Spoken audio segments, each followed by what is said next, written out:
everybody. Thanks so much for joining us for this week's episode of When I Grow Up. On today's episode, I have a longtime friend of mine with me. Her name is Sarah Paik. Hey, Sarah, how are you? Hello, 언니. I'm doing all right. And yourself? I'm doing well. So Sarah calls me 언니 because it means older sister in Korean. I've known Sarah... I love telling this story, and she probably hates it. No, I love But I've actually known Sarah since she was in her mother's womb. Yeah. So our parents, we all went to church together when we were younger. And yeah, I remember visiting Sarah when she was born in the hospital. So weird.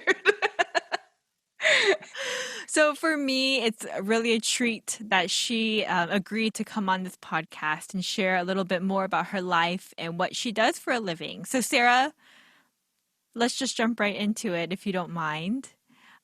What do you do? Well, first, thanks for having me. Huge honor. And I am a data science consultant. So I work for a consulting firm, but within that consulting firm, I serve to do actual data science work as well as consult clients on their data science work. Okay, so for someone that is just not, familiar with that world, as far as data science goes, what exactly is data science? Sure. So data science is such a broad term, and it can encompass a lot of different stages. But I think at its core, it's taking data that we have, so any data that you can think of, images, text, numbers, and using that data and transforming it into something that can be useful for humans to take action on. And within data science, there's lots of different disciplines. So there's machine learning, which is where you take old data and you find patterns from it, you extract those patterns and apply it to new data so you can predict. There's deep learning, which is using nodes, and essentially there's not any rules for deep learning. So there's a lot of different disciplines within data science, but essentially it's taking data and trying to make predictions out of it or trying to make sense of it.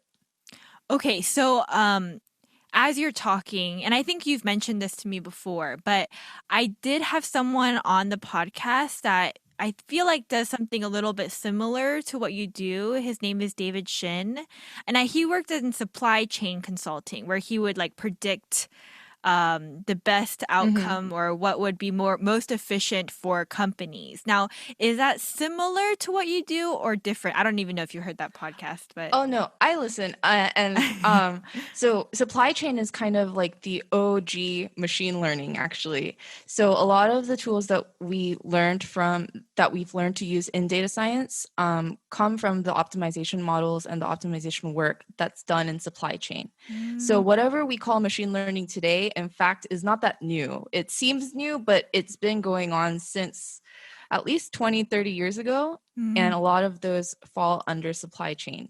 But I think with data science, it's a little bit broader at this point. So I would say that supply chain and optimization fall a little bit under the umbrella of data science. Okay, I think I follow.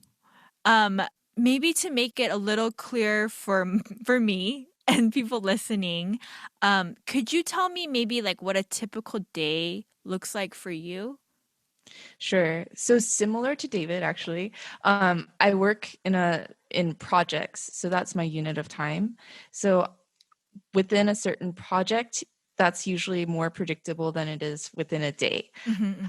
So within the span of a project, this is going to sound very familiar to you. I get a data dump, or I go and collect data, and then I explore the data, look for patterns, look for problems, and also take business ideas or business questions that are presented to me and see how we can apply that data to answer those questions. Then at that stage, it's either going to be visualization, so putting those data into charts, or it'll be putting them into a model if we want to predict something, or if we want to create groups of similar items or similar people. We'll do that. So that stage of analysis is done. And then at that point, you verify your results. So you have to validate to make sure that your model is working correctly, that it would be able to handle different types of data, and that it's not just performing well because of that one time, maybe because of luck or because you overfitted your model. And then at the end is presenting to the client or presenting to the stakeholders. So saying, I got this data, I started with this data, I cleaned it, and then I modeled it, and these are my results. And then you take your recommendations to the business. Okay, so it's so interesting. It is similar, like you said, to what our previous guest David was explaining to me, but you work for a consulting firm. So basically, an outside company would hire your firm to figure out the best Exactly. solutions for their company? Exactly. So with data science, and actually the broader term I think is analytics, right? I'm sure you've heard of analytics. Mm. You probably have analytics for your podcast. You have data Oh, yes, I around, do.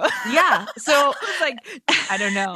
you have analytics for your podcast. So even that, like those stats that you see, that falls under analytics. Ah, So you could okay. be doing visualizations, or you could take that and try and predict the future, right? Your future performance. Okay, So that makes a little more sense in my brain, I think. yeah, Okay, so so you have this data. Is it like, I mean, what are some of the, could you give me some examples of what maybe companies are looking for when you analyze their data? yeah, sure. So there's a lot of different problems that companies can be looking to solve. For example, a really common one is, say, customer segmentation. So if you are Amazon, um, and you have, say you have 100 million customers, Hmm. not all of those customers are looking for the same thing. Not all of them are in the same stage of their life. So you need an intelligent way to group them, so that you can target ads, target marketing to them. And so one of the exercises that's really common is to do a clustering exercise, which is essentially taking each of your customers as a data point, grouping them into data points that are similar. So grouping them into, say, you can say 40-year-old suburban moms, and trying to identify different groups within your entire customer base. So that uses an algorithm. Usually you do clustering, or you can do something like an RFM analysis, which tracks your recency and your last visit, your frequency, how often you come, and Hmm. how much you spend each time you come. So that's one common exercise.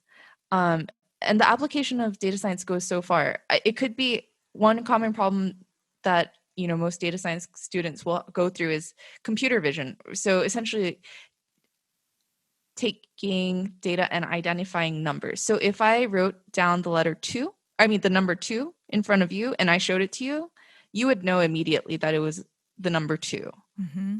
But to teach a computer how to identify that, you would need to feed it lots of examples of handwritten twos, and that way it could identify maybe certain pixels need to be darker than others, and then it would be able to identify a two, and then you would identify digits, and eventually numbers and letters and words and entire text.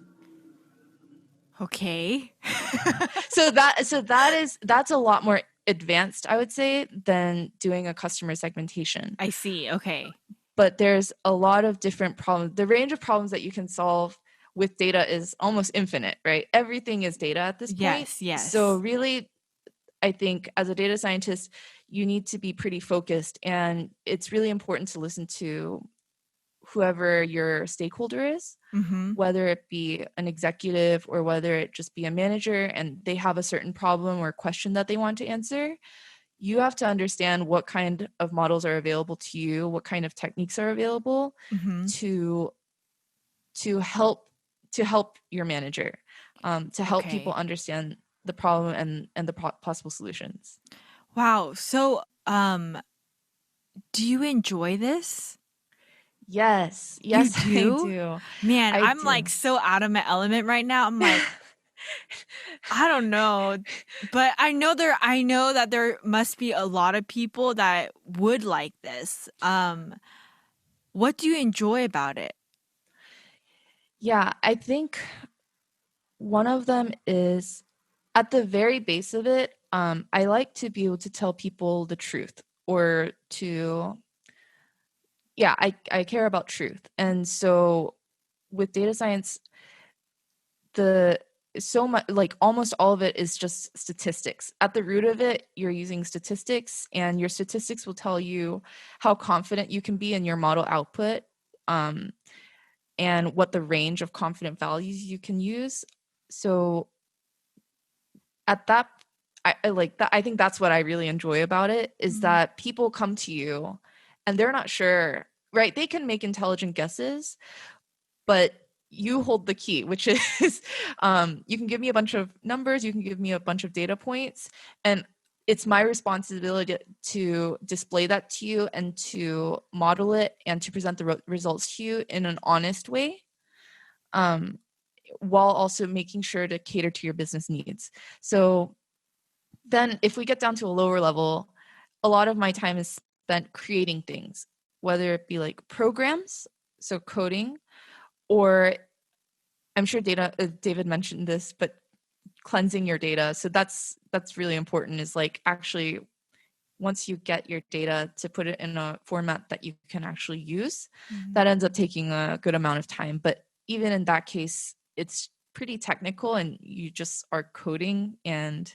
checking your output. And then I think the other thing is that there's a lot of communication involved. And so being able to explain concepts clearly and looking at your face, I'm not sure if I'm that's really my skill set at this point. No, I'm no, no, hoping no. My hoping that I was able to communicate some of these concepts clearly, but No, you are. You're doing a great job. great. But yeah, so that's something for sure because everybody and their mom wants to do data science, or everyone and their mom wants data science for their company. They want advanced analytic capabilities.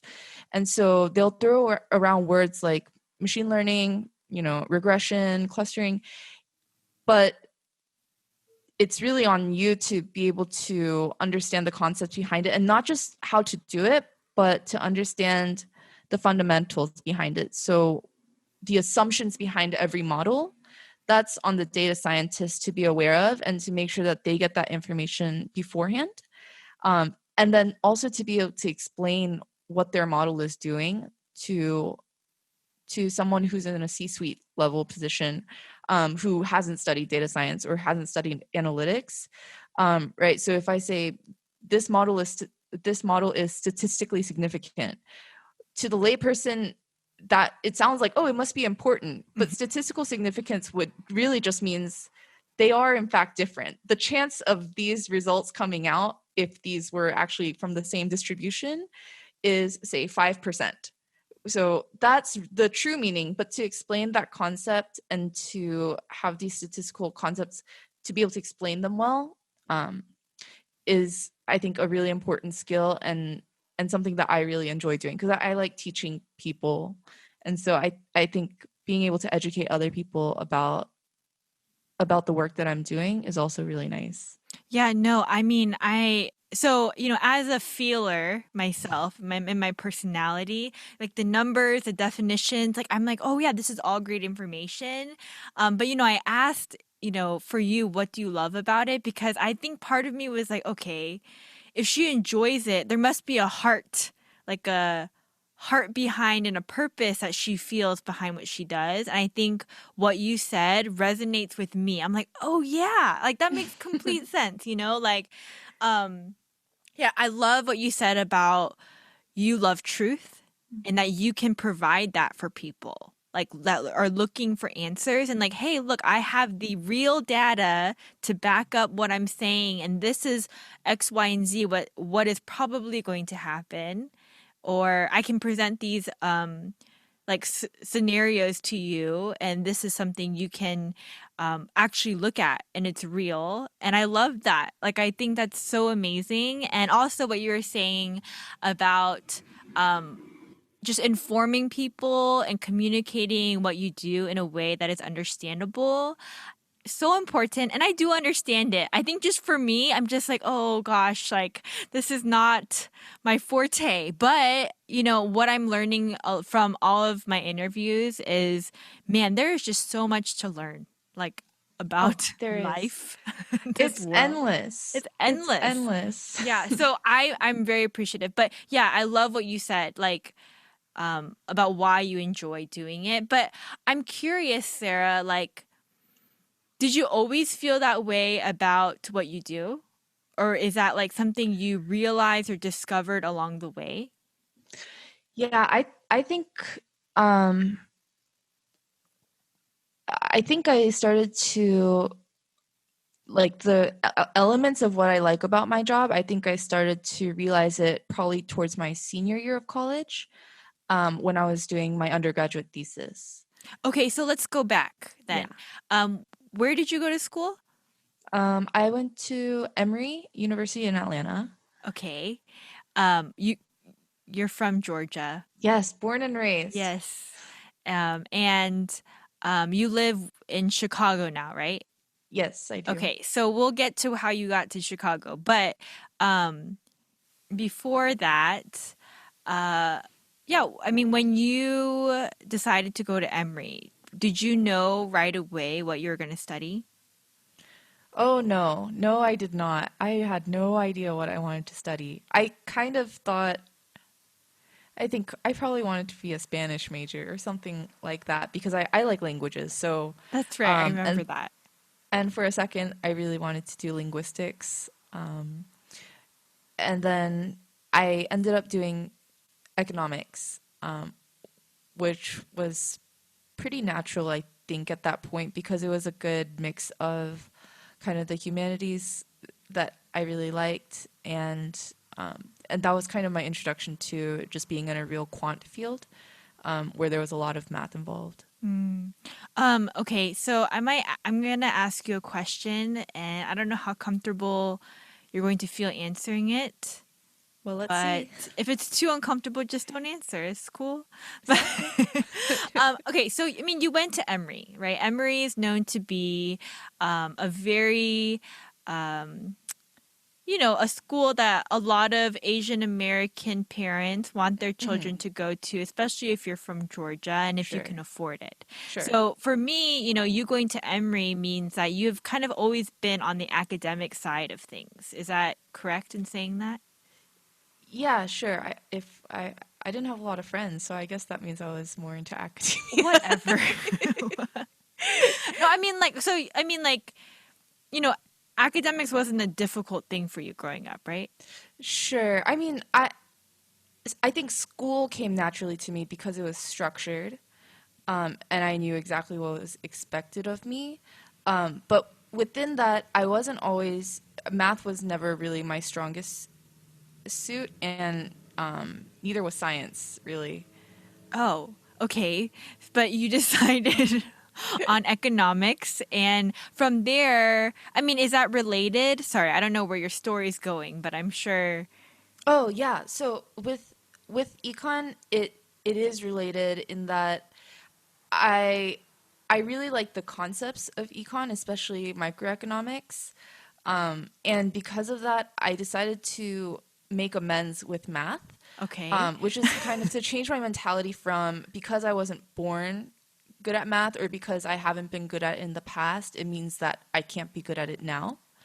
And I just said, just learn enough math to be like a good economist, um, and to get through the classes. And I think with that kind of mentality shift, I became a lot more comfortable with it, which is, it's not impossible. Many people before me have learned math. I can also learn it. I mean, like, what kind of math is involved? Sure. So with econ, I think it's more like calculus.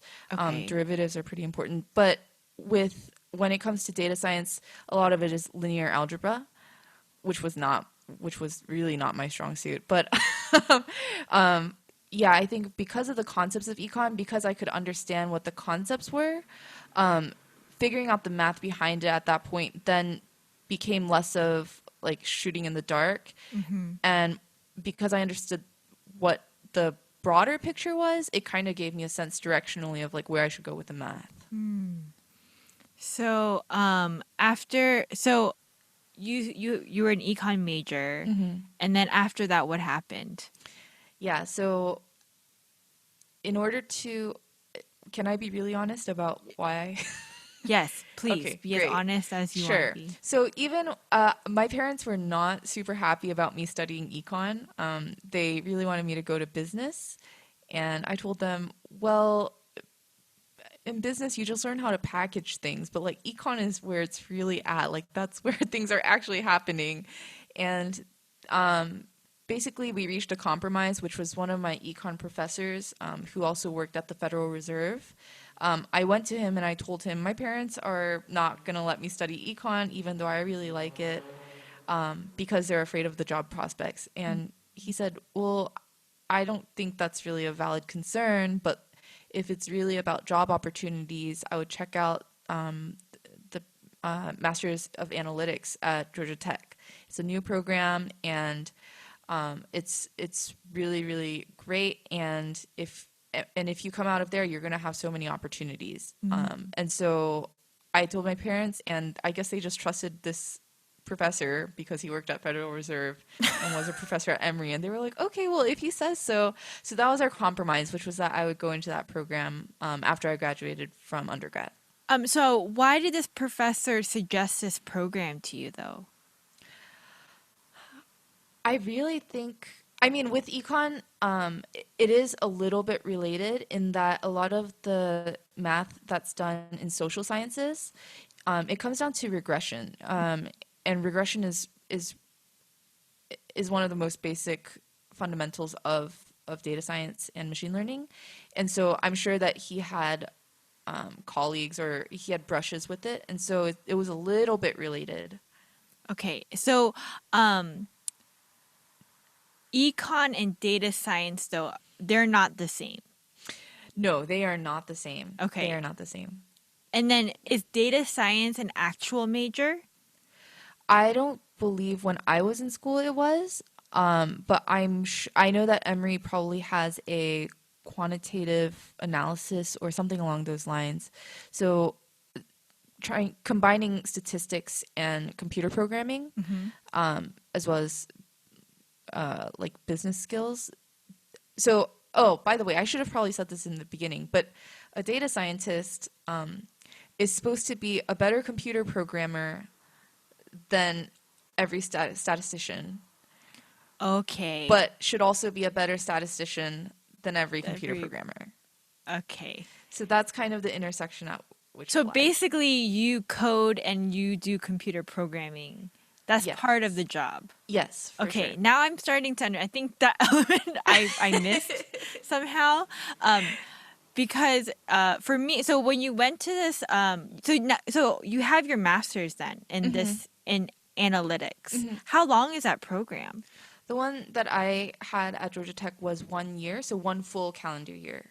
Okay, so what did that program entail for you? Like, are you studying what you would actually do on the job, or I would say that it's a lot more that what you study in school is a lot more conceptual than what you actually end up doing in the business field. sure? Especially for me as a consultant, because when companies come to us as clients, if they had a strong data science like practice, they might not come to us. So a lot of them are not very mature in their analytics capabilities. So that means we got to start from the basics, right? If you haven't even visualized your data before, I'm not going to do a deep learning model for you. So in that sense, what we studied in school at the program at Tech was a lot deeper than that. So getting familiar with different models and the assumptions that need to hold for those models to be valid. That was a big study, as well as coding. So There's several required computer programming classes that you have to take, so comp sci, and then a couple of business requirements as well. So when you started the program at Georgia Tech, so I'm assuming you had to take your GRE to get in, or Yes. okay. And then once you did that and you got in and you started the program, did you find that this was something that you would like to do? Since it's so different than economics, is like, you know what I Sure. mean? Like, Well, so with economics, I mentioned my undergrad thesis, which oh yes, was yes. which was essentially, so I'm sure you've heard of the prosperity gospel. Okay. So what I wanted to study for my thesis was, does preaching a prosperity gospel message or any message in that vein, does that increase giving to a church? That was your Yeah, that thesis? was my thesis, and I actually got a lot of support from the professors. Wait, okay, So so for people that don't know what prosperity gospel is, can you please give us a definition?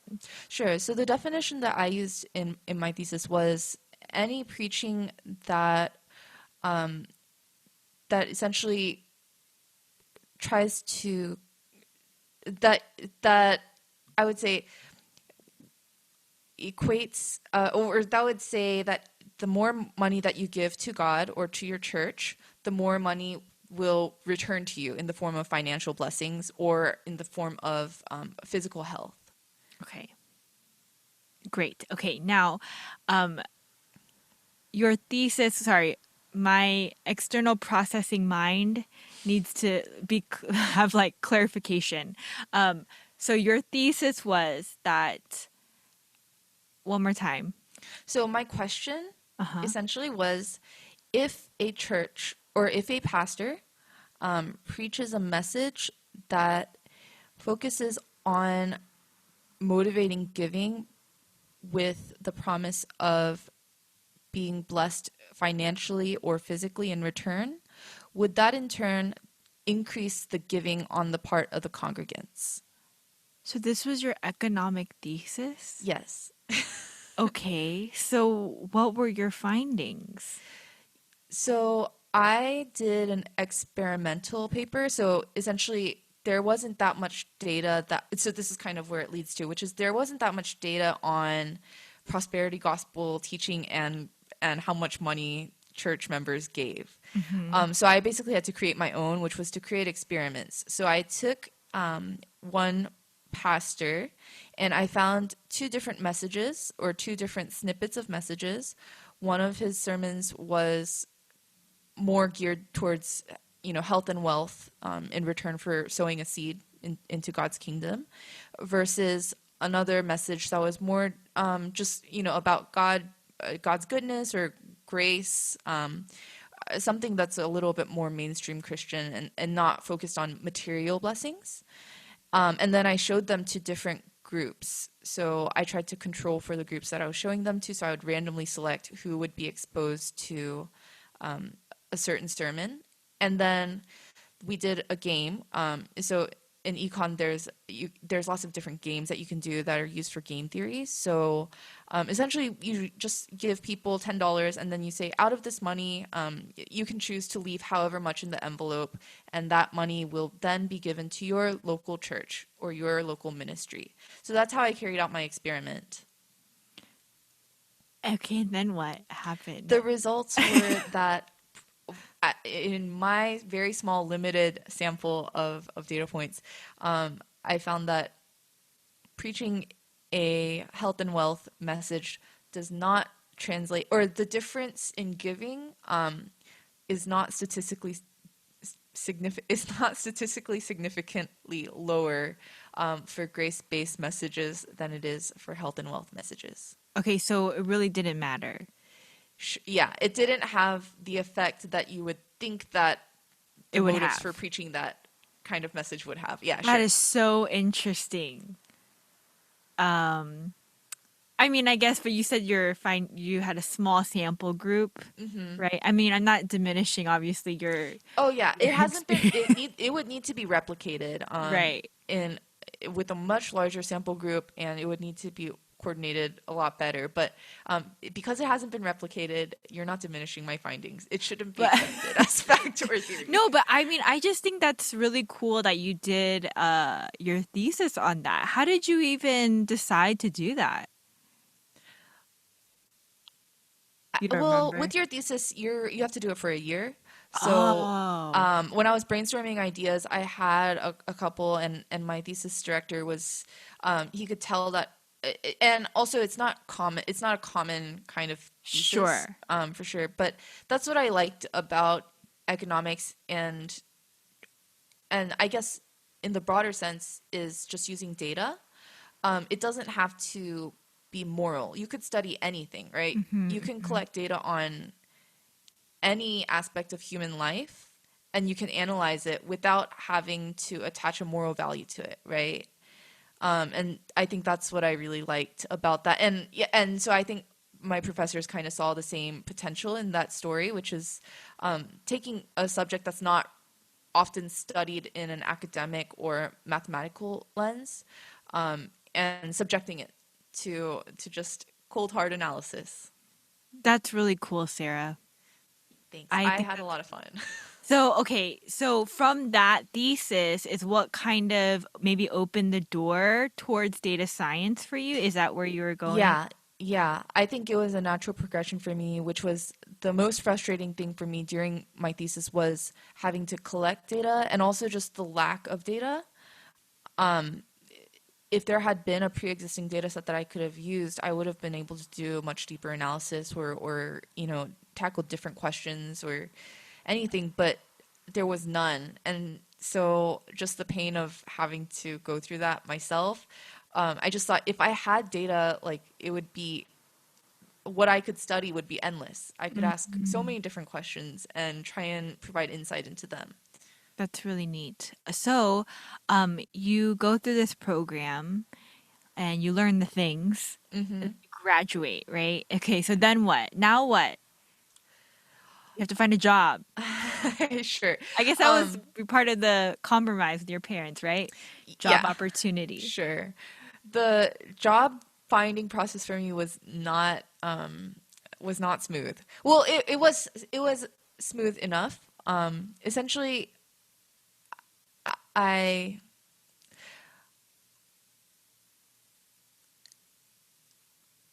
with a degree in analytics, at least when I was graduating, the demand was so high. But obviously, because there's so much demand, there's also a lot of noise. So Mm, there are people who are going to lowball you, yeah. and companies that won't really pay the amount that you're looking for. And so I think that was my biggest struggle was just confidence. I was about to accept a very low offer just because I liked the work that was being done. And I mean, my job application process was pretty typical. I just used my university job boards, and, just kind of mass sent out applications. And whoever got back to me, I had an interview with. And and it came down to my current company, which the consulting firm, and another company that I was really excited to work for, and I really liked the team. But in the end, it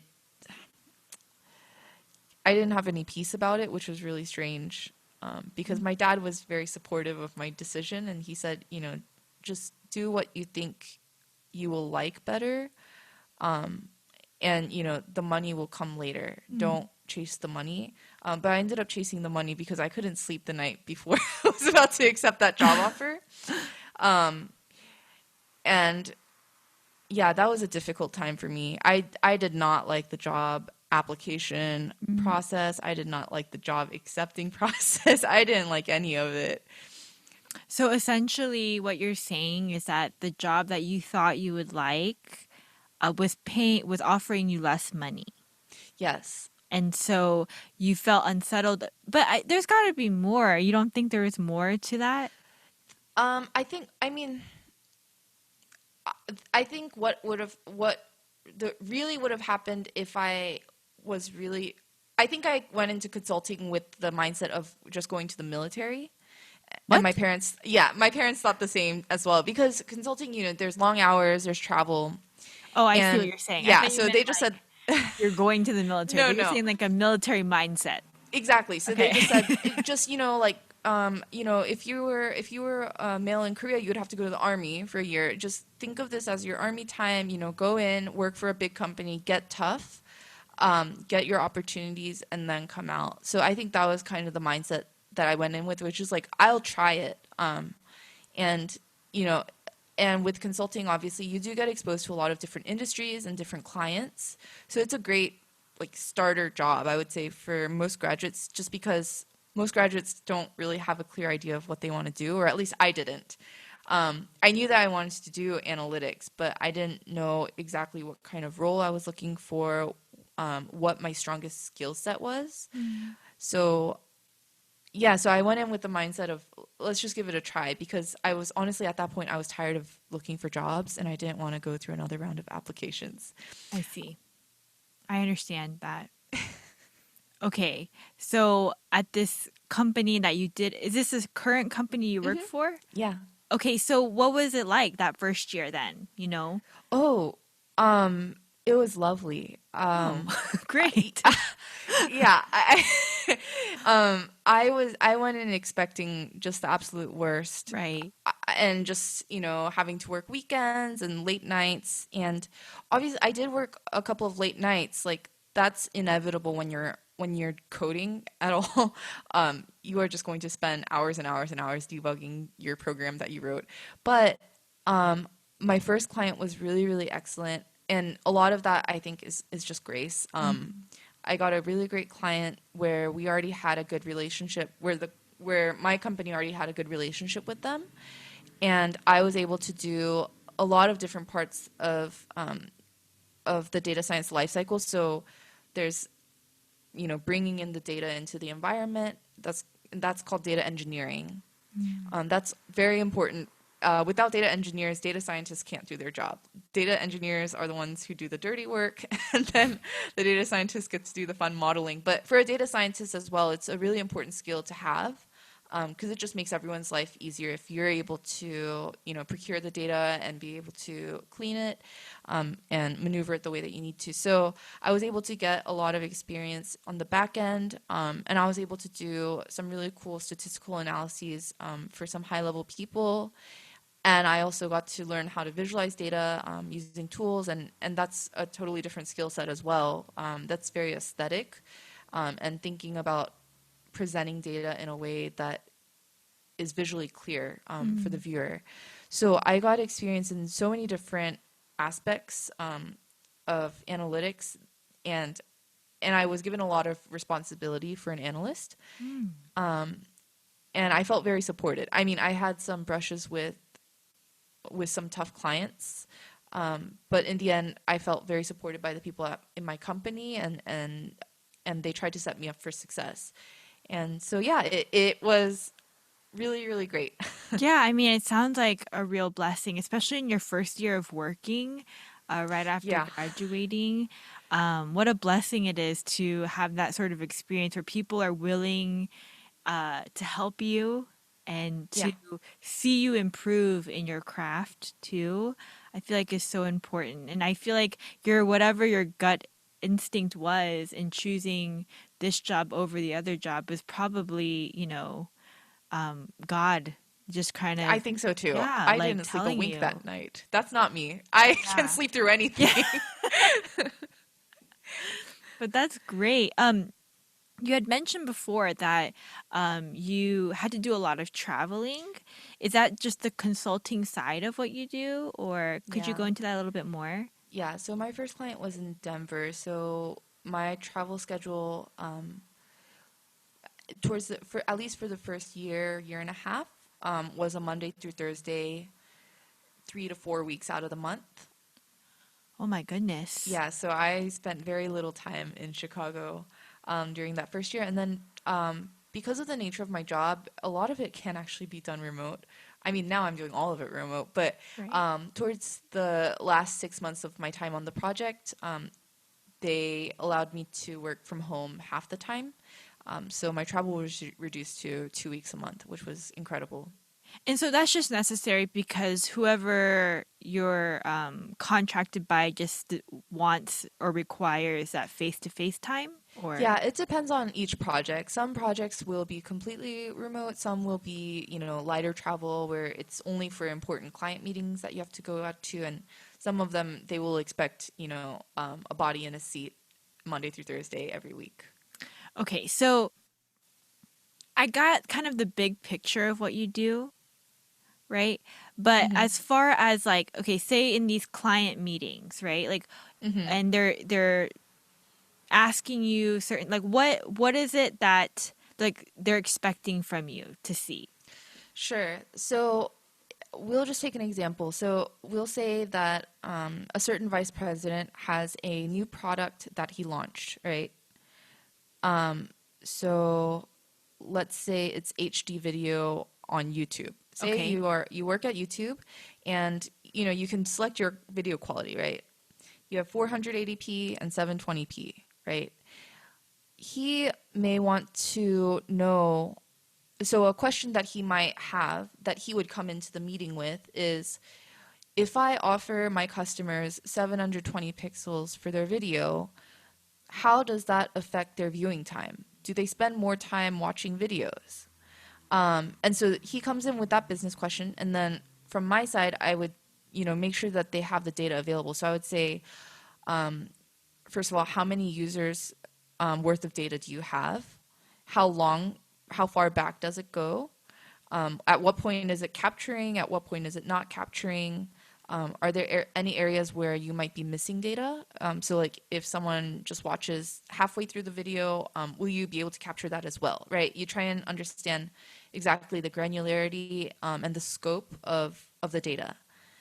And then I would make a decision and say, well, based on these, I could do ANOVA. I could do an ANOVA analysis, or I could do a t-test, right? And then at that point, we would agree, like, okay, so the output is Sarah will need to tell us, does does increasing video quality increase the amount of time that people spend on a video, and if so, by how much? Then I would go back, and then I would need to check the distributions of all the variables, right? So this is where the statistics come in, which is there are different tests or different models that you would do for data that is distributed differently. So a normal distribution is a bell curve, Okay, right? yes. I know what a bell And a curve is. lot, yes, great. So this is a Gaussian distribution. This is the basis for a lot of models and a lot of comparisons. But if a variable is non-normally distributed, say it looks like this or something like this, right? Okay. Not so normal. You can't compare, you can't do the same tests that you would have done. A lot of the models are based on the assumption of normally distributed data. So I would need to do my due diligence, make sure that the data is distributed in the way that I expect it to be. And if it's not, I need to find an appropriate test that will show the correct results to, right? Because I could force any kind of data to go through a test, but that doesn't mean that it was the right one. And then at that point, all your confidence intervals, they're shot. You're presenting not that's not truth. You're not presenting truth at that point. And so then, after that, I would visualize the data in a way that makes sense to people, and also present the statistics and make sure that it's high level enough that anyone can understand it. And for people who are more technical that I'm presenting to, if they have questions, then at that point, I can answer them on a technical level. Wow. So some thoughts as you were talking. Like one, I'm like, man, then there's so much data to be analyzed. Like that's just one little thing, right? But I Yes. feel like there would be so much to think about. Like for companies themselves to produce a better product and a product that will make a lot of money, right? And then like even you as somebody that has to analyze the data, like there must be so much data. Well, actually, no, data scientists will never complain about there's too much data. Okay, What's more okay. painful is when there's not enough data. If there's too much data, you can wade through the noise. You can find ways of reducing variables down to just what you think would make a good model. And there are also ways to determine what you should keep. But you're correct in saying that something that appears to be very simple, a very simple question, can be extremely involved if you Yes. want to do it correctly. Yes. I mean, I'm like so overwhelmed, like just because I mean, I would never, as a consumer myself, I would Sure. never think of that as something that's important, but it is, and Yeah. I can't imagine. I mean, my thing is like, wow, data scientists are extremely vital, especially today, like Oh, the yes. world that we live in today is extremely vital. And okay, so, um, oh, what was I gonna ask? So as far as the coding part of it goes, right? Like you coding Hmm. things, like when is that a factor? Man, I have so many questions. Oh, okay. So the coding comes in at every stage. So well, essentially it starts once you receive the data. Uh-huh. Okay, so I'm sorry, if I sent you Sarah. an Excel sheet, right? Okay. If I sent you a spreadsheet with, Uh-huh. a bunch of cells, we can start there. Then I would bring that into my program, bring the Uh-huh. data into my program, Uh-huh. and then create visualizations out of it just to understand what it looks like and to make sure that there's no problems. If there's outliers, David must have mentioned this in his episode as well. Maybe. If there are values that just don't make sense, like if you have a hamburger that sold for $1 million, like something's wrong, right? So Oh, that yes, all yes, of that yes. is done. Yeah, so all if starting from the stage of cleaning your data all the way to producing visualizations, all of that is code. The visualizations can be done, any stage of data science can be done in a click and drag, Uh-huh. Okay. but a data scientist probably wouldn't be doing click and drag for most of it. I see. Maybe for the visualization since those tools are Okay. made for it. But so yeah, so I would say the majority of the work, um, like after you've collected your business requirements, once you're actually working with data, either procuring it or or or manipulating it or analyzing it, that's all done through code. So, when you were giving the example of like meeting an executive and the Hmm. YouTube views and the what quality, and then you were asking the questions, right? Like in Hmm. order to analyze it correctly, you were asking Hmm. so and so questions. These Yeah. questions that you presented, is that something that like is just like uniformly you just ask these questions, or is that something out of experience that these are the right questions to ask to this problem? Sure. I think it would be that once someone is describing to you a business problem, that you're going to have a couple of approaches in your head. So you have a Okay. couple of methods, and you're thinking about exactly what data you would need to carry out that kind of analysis. So is that taught in school or like is that through your own experience? No, that is it's both because when in school, I mean, the data is given to you. So that's the other thing is in school, like most of the time the professor gives you a problem set or like they give you the data set. Um, and so that's what you get to work with. Whereas in a business setting, people might have questions and then it's like, okay, well, do you have a data set for me to work with? And a lot of the times the answer is no, or like we have parts of data, or like we were hoping you could get that data for us. Okay. Right. So, in that sense, I think having worked through a lot of things at school, like most people will understand what data they want. Hmm. And as I mentioned, like, anything with data, like data scientists are very data greedy. Like we just give it all to us, right? So yeah, I think it would be both a bit of intuition that you develop through your training at school, as well as sure some business experiences where you didn't think things through, and then later on you regretted it, for sure. I hear some That's the best way to learn, is live just and be learn burned. experience coming through. Um, wow, I apologize for the kind of detailed questions that I'm asking, but I truly am curious to how all of this works. And um, Sarah, you explained and you shared your heart about why you love your job, but I was wondering if there are any like downsides that you have found to your job or something personally that you don't really care for about being a data scientist. Sure. I think there's a lot of things. Oh, okay. Well, there's a lot of things that are hard about being a data scientist, I would say. One of them is just the amount of buzz that comes, like it's a very loaded term, and it's a hot field.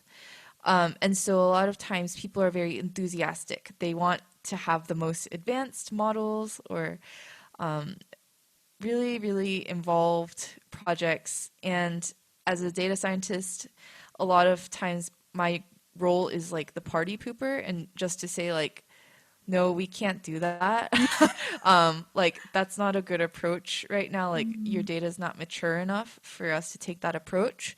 I don't like raining on people's parades. And it's also sometimes it's a matter of not being taken seriously because of my age. Like I will present all of my recommendations and say, I know that you really wanted to do X approach, but given the data that you have, I don't think it's feasible, and I don't think the results would be truthful. And some people will say thank you for your advice, like really appreciate it, still want to do it. And right at that point, it can be just you have to do it, despite your recommendations, because that's what you're paid to do, and you've made your best effort. But sometimes it is a little bit hard just to see people kind of sabotaging themselves, mm, even though I've tried to present my expert opinion. mm. So I think that's something that's a little bit hard, just because of how exciting it is. I mean, data, it is super exciting. It's super powerful. It's what powers a lot of the things that we have today. And so, yeah, just not being taken seriously, I think, is something that I struggle with. Mm. Um, the other thing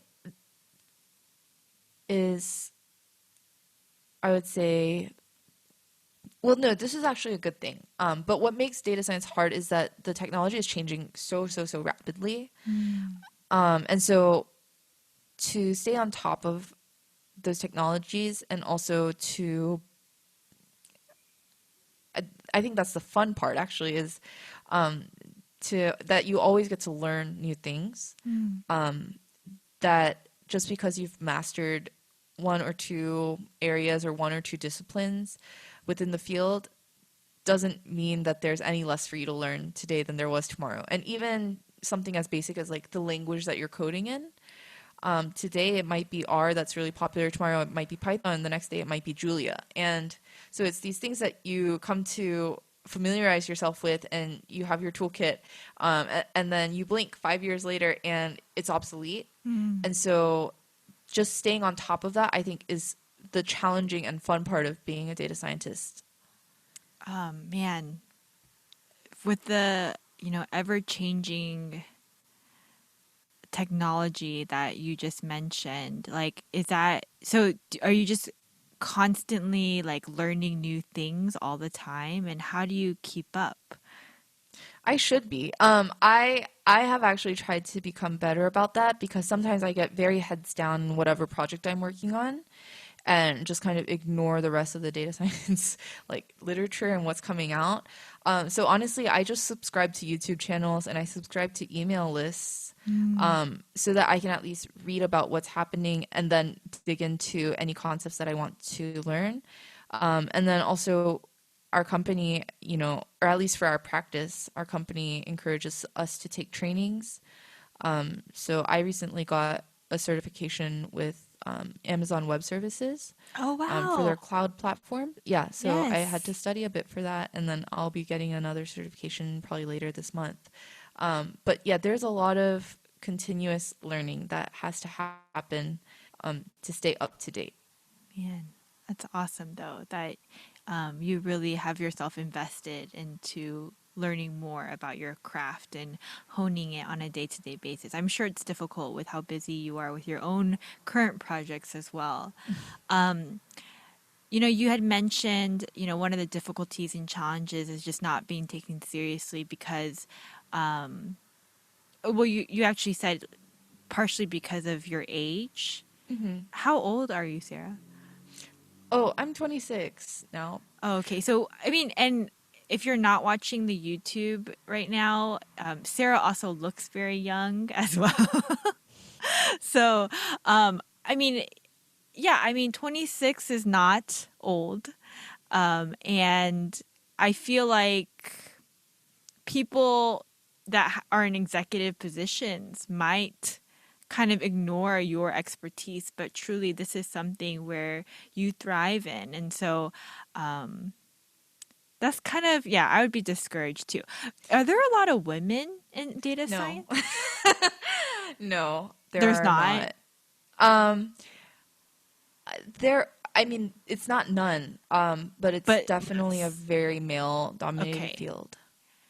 I mean, if Yeah, we're so being there's a real couple of here, things. Yeah. I feel like that would be one of the other things that might unfortunately looked Sure. kind of ignored, and bypassed on your expertise as well. But man, I sounds like we need more women in the field, really. Yes, I I really, really believe so. Um, and actually, my last year at my company, I got to work with um, a certain coworker, and she's female, um, and it has been the best year of my working experience. Just, and I'm not sure if it's only because she's female, but the perspective and the attitudes and just the listening. Yeah, I think even just having another female there is really important. And another thing is, yeah, so being a young female in a tech consulting world is definitely you got to be confident, and you Yeah, have to be assertive, yeah. and you need to hold your ground. And the other thing is just, I mean, I think this is probably a real struggle for most data scientists is imposter syndrome. Because of all the things that you mentioned, like how do you stay up to date with the newest technologies? How do you know that you know everything that there is to know when there's so much knowledge out there? It is very hard to not feel like you're faking it, right? Mm, You could be extremely qualified and because of that, like you have a thirst for knowledge and you're probably also aware of your shortcomings. And because of that, you're also more likely to experience imposter syndrome, when in yeah. reality, you might be more qualified than most people that you know. Hmm. So I think that's definitely, I think most women in technology and math and engineering have felt that at one point. And yeah, so I think that's definitely a thing, but I think something that I've learned is just to be confident, um, extremely confident, and and to s- and to say things tactfully, to say the truth tactfully. I think is a skill that I've learned, and also not to hang your identity in your job or in what other people say about you, whether they be your superiors or your coworkers. Um, they're just people like you. And if you do a really bad job at your job, yeah, sure, you may be fired. Um, but but that's not your life. That's not Yeah. who you are as a person. That's not your worth. And if there are areas that you are weak in, you can always improve, right? And that's kind of the attitude that helps me get through it, which is that yeah, I might not be an expert in this. And that's true for most data scientists. You'll be an expert in some things, and in other things, you'll just have a passing knowledge. a working functional knowledge, but you may not be an expert. But that's okay. Like you will learn how to use it, and Hmm. eventually you'll apply yourself to that. So yeah, it is confidence and being assertive is an extremely important skill set. Yeah, absolutely. I think all of what you just said is extremely sound advice, Sarah, and I appreciate you sharing that part of the job and the challenges that have come with it over the last couple years. So I feel like I could ask you more questions, but I feel like, but our time together is coming to an end. And before we sign off with one another, I was wondering if you could share just any advice that maybe you'd give to somebody that's thinking about going into data science, or just any advice at all, or anything I missed during our conversation that you'd want to talk about. Yeah, sure. So if I was starting again, um, I think do as many projects as you can, do as many side projects as you can. Go on Kaggle. So Kaggle is a website where they host analytics competitions. What? So yeah, so Sorry, I'm there's not just a laughing bunch of at data. that. I just, No, no, I'm no. like, this world This is a thing. is like crazy to me. Yeah. Wait, how do you spell So that? Kaggle, Kaggle. Okay, and they hold data scientist competitions. Sure. Yeah. They will give you a data set. So there's lots of data sets available on there for you to go and play with. And Yes. these are real companies or real organizations' data. And essentially, right, they hold a competition and everybody can shoot their shot and make their predictions and submit their predictions and their model. And, whoever gets the best result could win some cash money, cash prizes. But most people just use it as an exercise, right? To collaborate with other people to see how other people approach a problem and also to also just, improve your own skills. Wow, I feel like that is such a great tool. Yeah, it's great. It's great. So, Is it you could free? do your yeah, yeah. So the data sets are there free. You have to put in the work. You Sure, have to yeah. do the Of grunt work. course, yes. So, but if you really want to grow, I think just being exposed to lots of different problems, I really think that data science is also, a language in a lot of ways, right? You need to learn like, you just need to expose yourself to as many different problems and as many approaches. And then, as well, I think just really being solid in your statistical knowledge, like, and not skimping on statistics and also brushing up on them even as you enter the workforce, Mm. since it can get rusty and you're not doing as rigorous schoolwork as you usually are when you're in the workforce, and staying up to date on the latest research, on the latest findings, the latest advancements. And one other thing that I would tell myself, I mean, so many things. I mean, comment your code, leave I comments don't in your even know what code, that means, but debug often. um, yeah, I think really just getting your hands dirty with projects is probably the most helpful thing.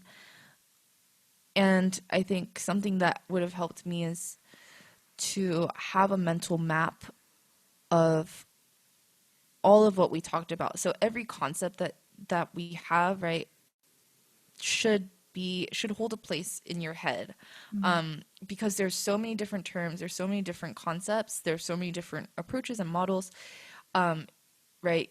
To be able to hold them in a hierarchical structure in your head and to be able to classify something as being machine learning, being able to classify something as being supervised or unsupervised, and having a clear mental map that you can use as a framework, for yourself to digest different concepts, I think will be endlessly helpful.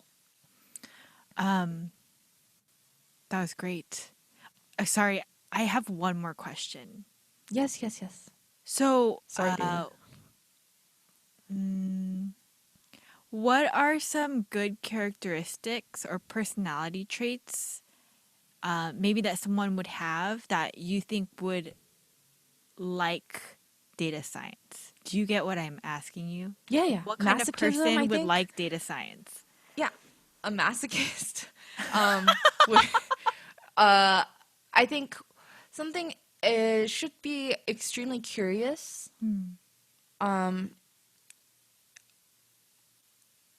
Curious and a problem solver, which is such a generic term, but in the most practical sense, like you should be happy to Google lots and lots and lots of things, Mm. um, and to not know how to do something. Like somebody who feels comfortable being uncomfortable, right? Which is how you learn. Yeah, anybody who enjoys learning and enjoys being challenged, I think, would be a great data scientist. Um, as well as being humble. It can feel there can be a level of elitism, I think, that comes with the title or working in data analytics or data science. Um, but being humble, I think, will would serve anyone well. Not just in data science, but in any field, Life. right? But being teachable. Right. Um, and yeah, and I wasn't really kidding when I said masochistic. Like, there are a lot of long hours that can happen when you're deep into a problem. Mm. But you will enjoy it if you care about the problem that you're solving, or if you want to get to the truth. If you're stubborn enough and you want to find out what's happening, you will find a way to get your program to work. You will find a way to get your model to make sense, and you'll find a way. So a little bit of masochism, but in the end, you should really have fun, like somebody who has fun solving problems. That's awesome, Sarah. I really appreciate your time today. I really enjoyed your passion for your work and you just really informing us on what it's like to be a data scientist. So I appreciate you. Thank you. Thank you for having me. This was so fun. Oh, good. I'm glad you had fun. I had fun too. All right, guys, thanks so much for listening. If you have any questions for Sarah or myself, feel free to DM me and I will connect you to Sarah. I'm sure she'll be happy to answer any questions you might have. You can email us at podcastwigu, wigu at gmail.com. Until next time, guys. Bye.